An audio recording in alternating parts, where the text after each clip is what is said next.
Allez, place au sport avec vous, Samuel Calvo. Bonjour. Bonjour. Épilogue du Dakar, la course automobile a pris fin à Rosario en Argentine après une dernière étape de 180 km. Quels sont les résultats de ce Dakar 2016? Eh bien, c'est le Français Stéphane Peter Hansel qui remporte son 12e titre dans le Dakar. Donc, il en a déjà 6 en moto.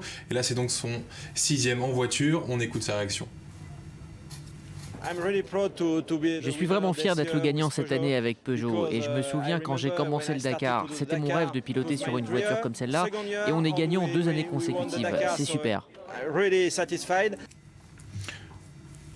Oui, donc une réussite incroyable, comparable à celle d'un autre Français, c'est Sébastien Loeb, le nonuple champion du monde de WRC, qui a remporté la 13e et dernière étape et qui accumule donc 4 victoires dans ce Dakar.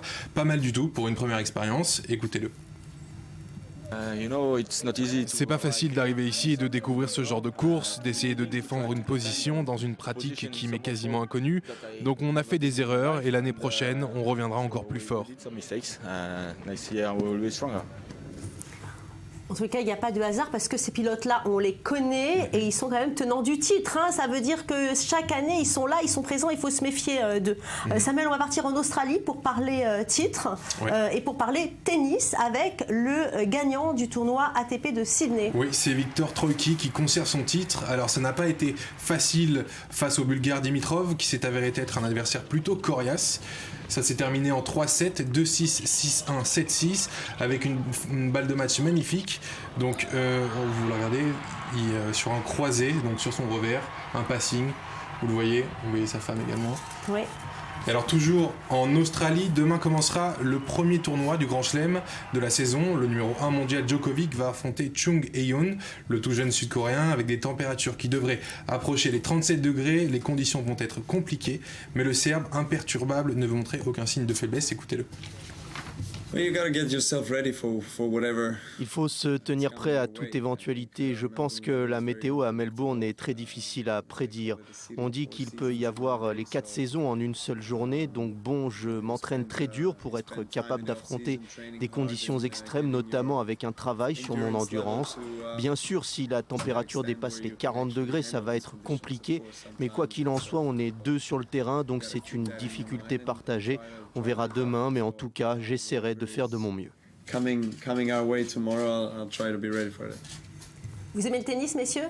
Oui. Premier tournoi du Grand Chelem en Australie. La difficulté de ce tournoi, c'est évidemment le soleil. Il va falloir affronter les hautes températures. Alors, les conseils aux sportifs, c'est quoi? Boire. Boire. On peut offrir un sorbet au cerf, ça peut le faire. Direction maintenant des falaises autrichiennes pour une course automobile pas très ordinaire, hein, Samuel? Est-ce que vous vous êtes déjà demandé, est-ce que vous pouvez donner une Formule 1 sur de la neige, messieurs, dames? On aimerait bien voir des images, je suis sûre que c'est impressionnant. Vous aimez les images impressionnantes, hein? J'adore ça. Donc regardez, c'est Max Verstappen, c'est le jeune espoir belgo-néerlandais qui a tenté l'expérience, équipé de pneus chaînés. Donc c'est une monoplace qui est faite pour être pilotée sur une piste normalement parfaitement lisse.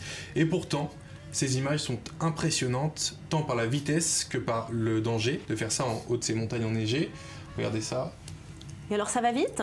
Ça va très vite et c'est pas du tout une voiture qui est faite pour subir des rebonds en fait, parce que c'est très rigide pour justement bien coller à la route.